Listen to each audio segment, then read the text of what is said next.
এবং আন্তজেলা ডাকাত দলের 3 জন সক্রিয় ডাকাতকে গ্রেপ্তার করেছে টাঙ্গাইল জেলা পুলিশের গোয়েন্দা শাখা। তো আপনারা জানেন যে গত 20 মে 2025 খ্রিস্টাব্দ 7:35 সন্ধ্যা 7:35 ঘটিকায় আব্দুল্লাহপুর থেকে আল ইমরান পরিবহনের একটি বাস, যেটি ঢাকা মেট্রো ব13-1033 রেজিস্ট্রেশনের একটি বাস, যেটি রংপুরের উদ্দেশ্যে রওনা করে এবং পথিমধ্যে বিভিন্ন জায়গা থেকে রংপুরগামী যাত্রীদেরকে সেই বাসটিতে তোলে এবং সর্বশেষ পাইপাই থেকে আরো 8-10 জন যাত্রী সহ মোট 40-45 জন যাত্রী সহ এই বাসটি রংপুরের উদ্দেশ্যে রওনা হয়। মহাসড়কের গাজীপুর এবং টাঙ্গাইলের কোন একটি জায়গায় ছদ্মবেশী ডাকাতের এই টিমটি তারা দেশীয় অস্ত্র, ছুরি দিয়ে যাত্রীদেরকে ভয়ভীতি দেখিয়ে প্রথমে এই বাসটির ড্রাইভারদের তারা প্রথমে বাসটির যে ড্রাইভার ছিল সেই ড্রাইভারের নিয়ন্ত্রণ নেয় ডাকাত দলের একজন সদস্য। পরবর্তীতে সকল যাত্রীদেরকে ভয়ভীতি দেখিয়ে তাদের কাছ থেকে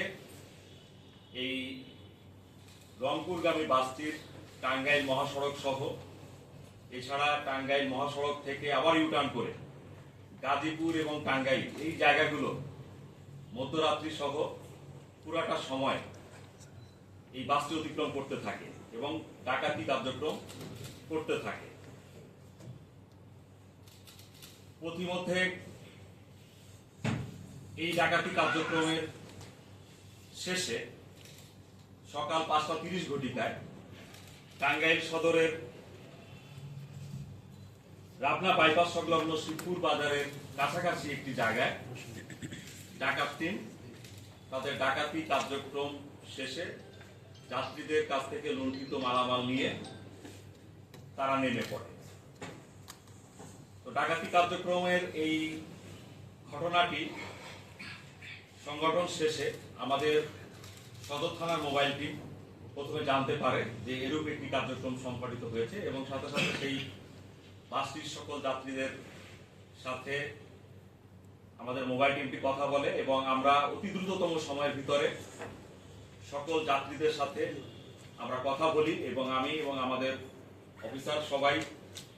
এই ঘটনাটি অত্যন্ত সিরিয়াসলি নেই। আমাদের গোয়েন্দা শাখা বিষয়টি অত্যন্ত সেন্সিটিভ ভাবে নেই এবং সকল যাত্রীদের কাছ থেকে তথ্য উপাত্ত এবং লুণ্ঠিত মালামালের বর্ণনা সহ তাদের যে লুণ্ঠিত মোবাইলগুলো কার কি হারিয়ে গিয়েছে বা কার কি লুণ্ঠিত হয়েছে সেটি নিয়ে আমরা একটি পরিকল্পনা গ্রহণ করি। সেই পরিকল্পনার সূত্র ধরে আমরা এগোতে থাকি এবং আমাদের যে গোয়েন্দা শাখার নিজস্ব যে সোর্স এবং আমাদের জেলা পুলিশের সোর্স সকল বিষয়গুলো আমরা অ্যাক্টিভেট করতে থাকি এবং আমরা বিরামহীন অভিযান পরিচালনা করতে থাকি। এক্ষেত্রে আমাদের টাঙ্গাইল জেলা পুলিশের টিম, সদর থানার টিম সহ আমরা সবাই এই ঘটনাটির পিছনে লেগে থাকি এবং আপনারা জানেন যে এই ঘটনা ঘটার পরপরই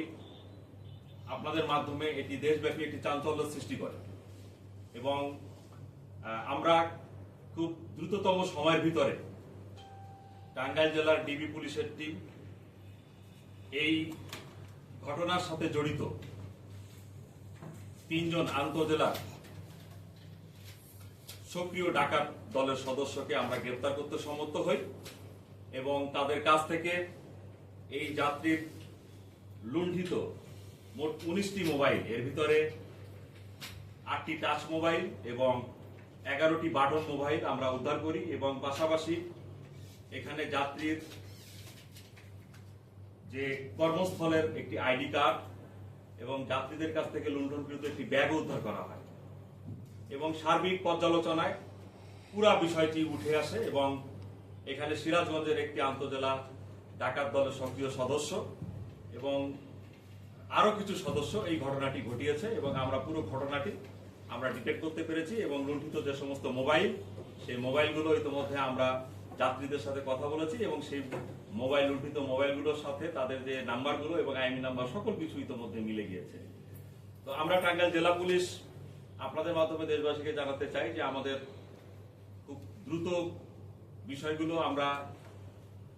কাজ করি এবং আমাদের টিমগুলো অ্যাক্টিভেট করার মাধ্যমে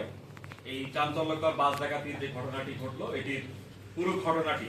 খুব দ্রুততম সময়ের ভিতরে আমরা রহস্য উদ্ঘাটন করলাম এবং লুণ্ঠিত মালামাল উদ্ধার করলাম এবং 3 জন সক্রিয় ডাকাত দলের সদস্যকেও গ্রেফতার করলাম। এই ঘটনার সাথে আরো কয়েকজন ডাকাত জড়িত আছে এবং আমরা ইতিমধ্যে তাদের নাম পেয়েছি। আমি তদন্তের সাথে সে নামগুলো এখন বলছি না। আমরা খুব শীঘ্রই বাকি ডাকাতগুলোকেও গ্রেফতার করতে সক্ষম হব বলে আমরা আশা করছি ইনশাআল্লাহ।